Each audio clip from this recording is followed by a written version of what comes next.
Contention of Muhammad Arif Khan, learned senior advocate, assisted by Muhammad Asim Khan, advocate for the petitioner, was that the will dated 4/7/1991, executed by Hassan in favor of the petitioner and registered as per law, was duly proved by examination of one of the attesting witnesses,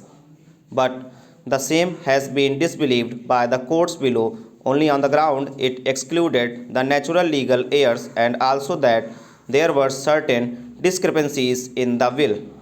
such as the last page appeared to have been added subsequently containing the details of the holdings of Hassan, whereas, according to him, such details were mentioned on the first page of the will itself.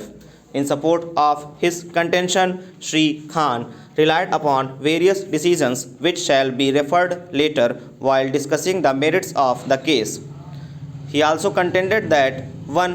of the reasons which weighed heavily with the consolidation courts was that the will was executed at a time when the testator did not have the right to transfer his holding, whereas, according to him, firstly, will is not a transfer but a mode of succession. Secondly, it is well settled that will being effective on the death of the testator,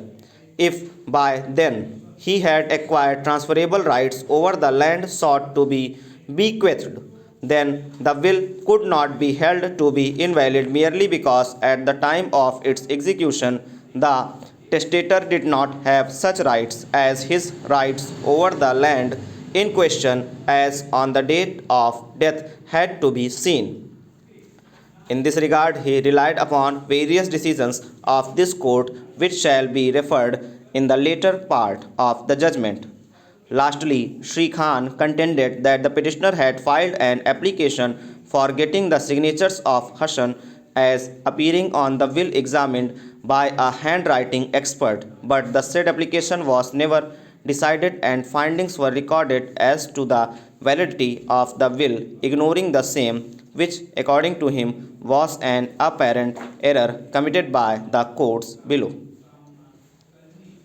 On the other hand, Sri Ajmal Khan, learned counsel appearing for the contesting private respondents, the sons of Hassan, contended that Section 170 of the UPZA and LR Act barred the execution and registration of such a will by a Sirdar or a Bhumidhar with non-transferable rights. Therefore, in the face of such statutory bar, the will could not be read in evidence nor could the petitioner claim any title based thereon.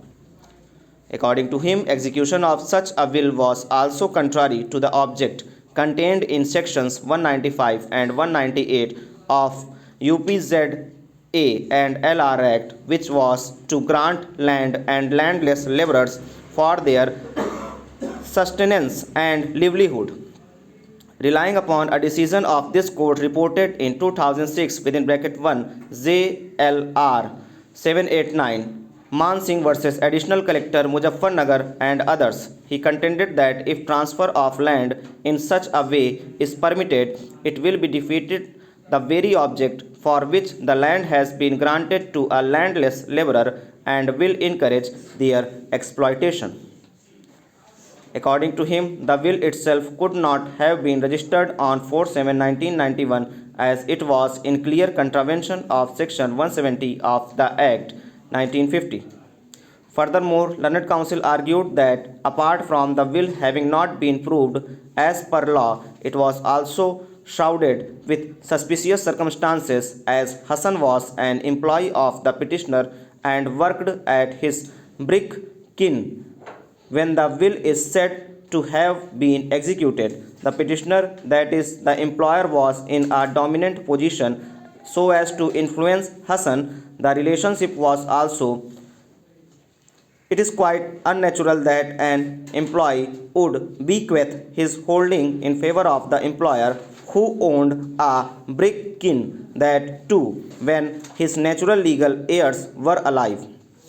a circumstance which has not been explained by the petitioner nor has been justifiably explained in the will. In this regard, he placed reliance upon various decisions of the Supreme Court and this court, some of which will be referred in the later part of this judgment. Over.